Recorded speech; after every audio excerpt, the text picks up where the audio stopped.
जो फ्रॉड है वो फ्रॉड है। फ्रॉड का कोई धर्म, कोई ज़ात, कोई मज़हब, कोई पंथ नहीं होता, ना ही वो किसी रिलीजन का होता है, ना किसी देश का होता है। फ्रॉड होता है तो सिर्फ खुद का होता है और खुद के लिए पैसे कमाता है। चाहे वो देश का सबसे बड़ा रईस इंसान गौतम अडानी हो जाए, या देश का सबसे बड़ा भगवा वस्त्र सफ़ेद कुर्ता टोपी पहना हुआ कोई मौला या मौलाना हो जाए, वो अगर फ्रॉड है तो फ्रॉड है।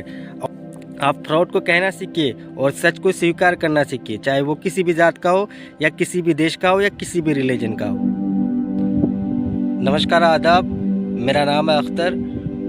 जी हाँ, मेरी बात आपको कड़वी लग सकती है, बुरी भी लग सकती है, तो मैं सच्चाई बोल रहा हूँ। हो सकता है आपको सच सुनने की आदत नहीं, इसलिए आपको बात बुरी भी लग सकती है, लेकिन बात तर्क की है। थोड़ा धैर्य रखिए और पेशेंस रखिए और सुनिएगा बात। क्या चल रहा है, देश के सबसे बड़े रईस इंसान हुआ करते थे जो गौतम अडानी, उनका आप लोगों ने देखा होगा।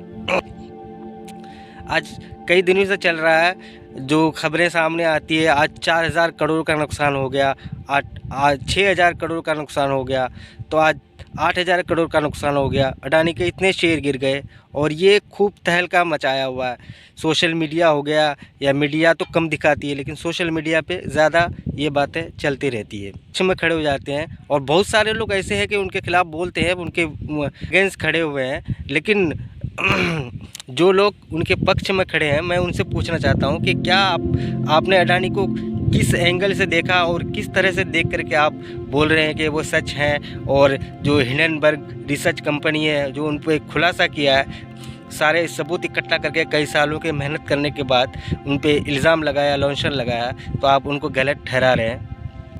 क्या इसलिए कि अडानी हिंदुस्तानी है, या इसलिए कि अडानी हिंदू है, या इसलिए कि अडानी हमारे देश के प्रधानमंत्री मोदी का दोस्त है?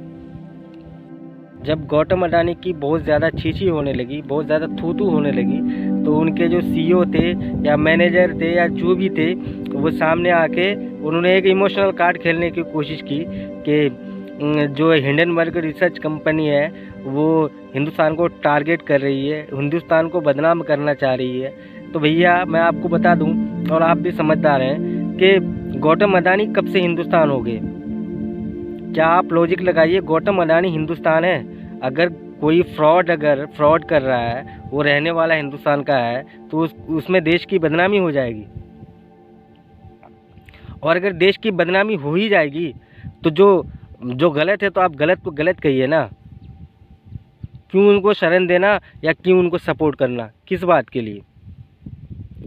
या इसमें देखा कि जो बाबा बागेश्वर वाले थे, जब बहुत सारी बात उन पे भी हुई, बहुत सारा चर्चा उन पे भी हुआ, जब उनको भी लगा कि वो एक्सपोज हो जाएंगे, एक्सपोज होने वाले हैं, तब उन्होंने बात छेड़ दी हिंदू राष्ट्र की।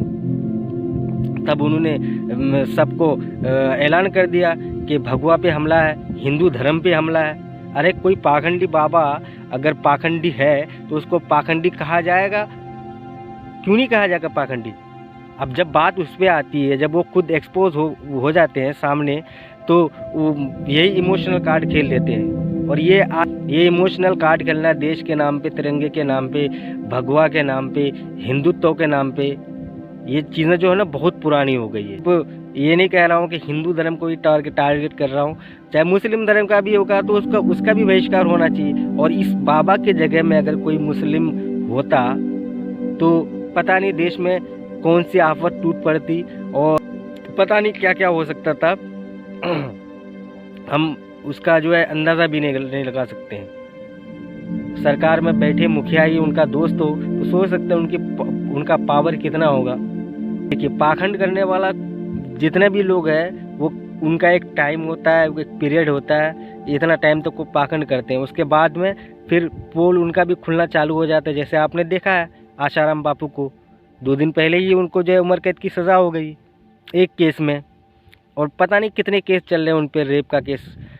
आशाराम बापू का भी एक ज़माना था जहाँ पे नरेंद्र मोदी जाके उनके सामने में माथा टेकते थे। आज उस आशाराम बापू को देखिए, कोई पूछता नहीं है। आशाराम बापू के नाम से मीम्स बन रहे हैं, आशाराम बापू के नाम से लोगों को गालियाँ दी जा रही है। ऐसे ही बाबा राम रहीम का भी टाइम हुआ करता था, भक्तों की लाइन लगी रहती थी, लाखों करोड़ों लोग उमड़ पड़ते थे बाबा राम रहीम के नाम पे। पाखंड तो खुला ना, तो हकीकत छुप नहीं सकती बनावट के उसूलों से, और खुशबू आ नहीं सकती कागज़ के फूलों से। अगर आपको मेरा वीडियो अच्छा लगा हो तो कमेंट करके बताइएगा और लाइक और सब्सक्राइब कीजिएगा। Thank you. जय हिंद, जय भारत।